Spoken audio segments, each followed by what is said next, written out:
Hello everybody, hope you're having a fantastic day today. Thank you so much for checking out the video. Today I just want to talk about things that we want fixed in 2024. Now I just want to say, Bethesda, I love you. I definitely can't make a better game, especially on a global scale, than you guys can, but I'm just throwing this out there as my input, and I'm sure some other people will agree with me that we would just love to see some of these things fixed, if you can. Let's get into it here. Okay, so just to start off on a fun note here, I don't know what's going on here. Obviously something with Protectrons and the encrypted event, but like, funny beside, like, we don't really need this fixed. I just thought it was funny, so I thought I'd throw it in the video, and it's just part of the charm of the game, honestly, at this point, and I love seeing stuff like this, so yeah, no need to fix this. Okay, the do-do-do-do. The do-do-do-do. You know the do-do-do-do that just keeps going off. Yeah, the only thing I could find to fix this is completing another challenge or just closing the app. Now, if you're not sure what I'm talking about, it's just the score rank bar going off constantly there. It gets glitched out, and like whatever challenge you complete at last, it'll just keep doing it over and over and over, and it just gets really annoying. Like, you really don't want to leave, you know, the application, and like a lot of the times you're just stubborn, so you try to get a challenge done to make it fixed, you know. It's, yeah, definitely something we need fixed, hopefully in the next patch. Okay, the power armor glitch. Now, I'm sure I would not hear the end of this if I didn't mention this one, myself included. I would love to see this fixed. I was doing a daily ops earlier, and time was crucial. I think I failed this by, you're supposed to be able to get 8 minutes. I got 8 minutes and like 20 seconds, and I was probably stuck out of my power armor here for almost 20 seconds. So it was just really annoying today. I know this doesn't always happen, but it definitely just seems to happen at inopportune times sometimes, and it's just extremely frustrating. Would love to see that fixed.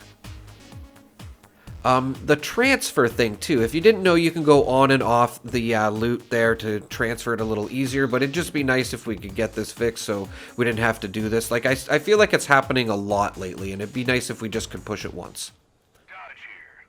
I don't know if you can hear this right now, but like we're getting a lot of audio bugs as well. I'm noticing in the daily ops and in Atlantic City where we're just like missing some audio. Like, you can hear the railway rifle go off there, but my power armor just isn't making the noise it usually does, and we just seem to be missing some background noise.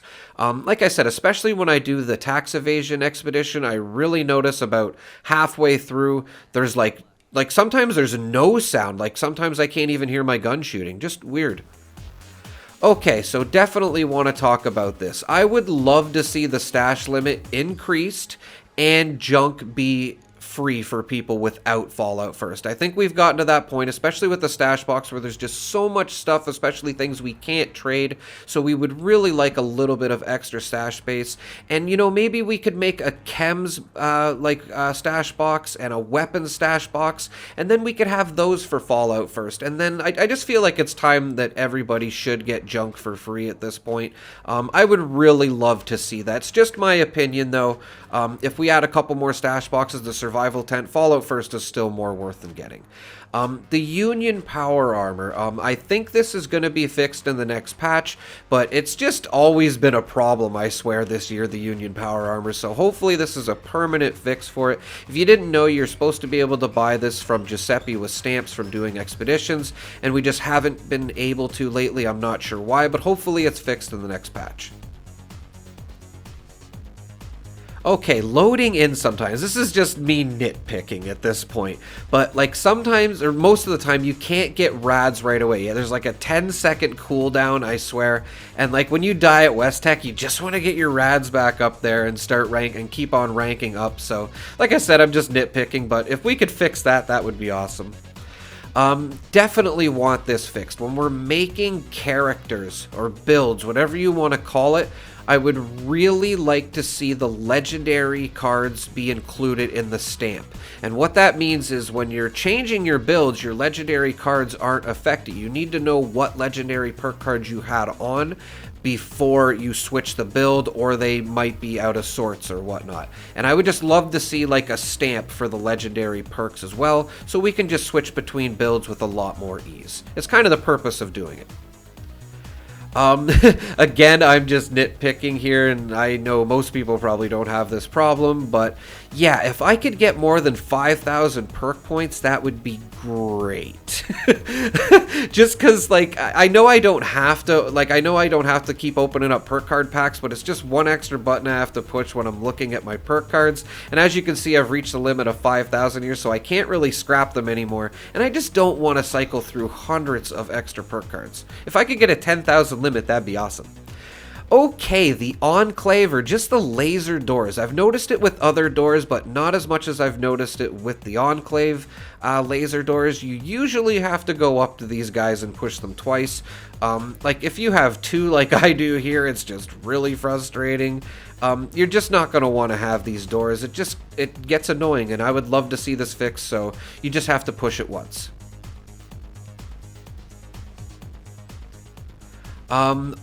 When you're launching a nuke, for some reason you don't get the mission popping up in the top right anymore.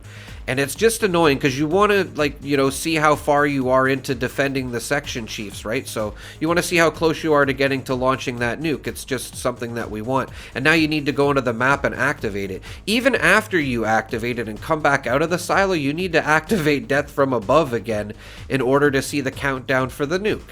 Again, we all kind of want to see the countdown, right? So if we could get that fixed, that would be awesome. I love you, Bethesda. Just so you know, I love you guys. The Robo Brains in the silos. We haven't really gotten like a lot of XP, if any, from them, and you can't loot them either. So if we could get that fixed as well, that would be awesome. I don't see why you can't get the loot from them. Prefabs. They need to be like fully destroyed before you can fix them. And this I just find a little bit annoying. I wish we could have an option to fix the prefab. Like even if it's like 10 concrete to fix it, that'd be nice. You can see my prefab's a little banged up here, and I did repair all of the objects in my camp. And as you can see, I still have holes in the wall here.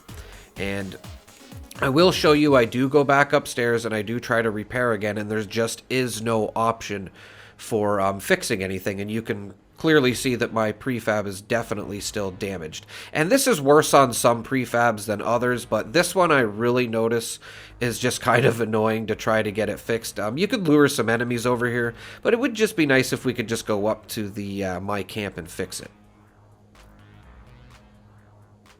Okay, trap camps. Now, I just want to say I don't really agree with them. You can yell at me in the comments all you want. I understand if you're trying to, like, pull a quick one on one of your friends or something. That's, you know, totally understandable. But I feel like they're just childish at this point. Like, whether you're going for loot or just trying to grief somebody, I just feel like it's childish. And like maybe we could lower the amount of punji boards or whatever they're called used to make trap camps. Like I don't see anybody using these other than trap camp users. Honestly, I wouldn't miss them if they just took them out of the game. I would love to see that somewhat fixed. And last but not least, application errors. I would say I'm on PlayStation and I notice a lot of them from the comments I read. I would assume PlayStation is one of the worst, and you got to keep in mind how long you play. If you're not playing for longer than an hour, you probably won't see a lot of crashes in Fallout, because I tend to notice them around the 2-hour mark. So if you don't play longer than 1 or 2 hours, then you may not notice them, but it is definitely a problem. It's been a problem for a very long time now, and just if we could get that marker up to 3-hour average, that would be amazing. I especially notice this too with seismic activity when I do this event. It just seems to application error a lot. It's almost like a 50% chance. And if you didn't know, this is an event where you can nuke Abandoned Mineshaft 2 and fight the Ultracite Titan. It is a great event, but I feel like people don't want to do it because it will likely error their application, unfortunately. And yeah, that's pretty much it, everybody. Like I said, don't get me wrong, Bethesda, I love you. There's no way I could make a game as great as Fallout 76, so just saying. But we would like to see a lot of this stuff fixed, if not all of it, in 2024. And yeah, let me know in the comments if there's anything that I missed that you guys would like to see fixed. And yeah, I'm looking forward to reading those. And as always, everybody, thank you so much for watching. Have a great day.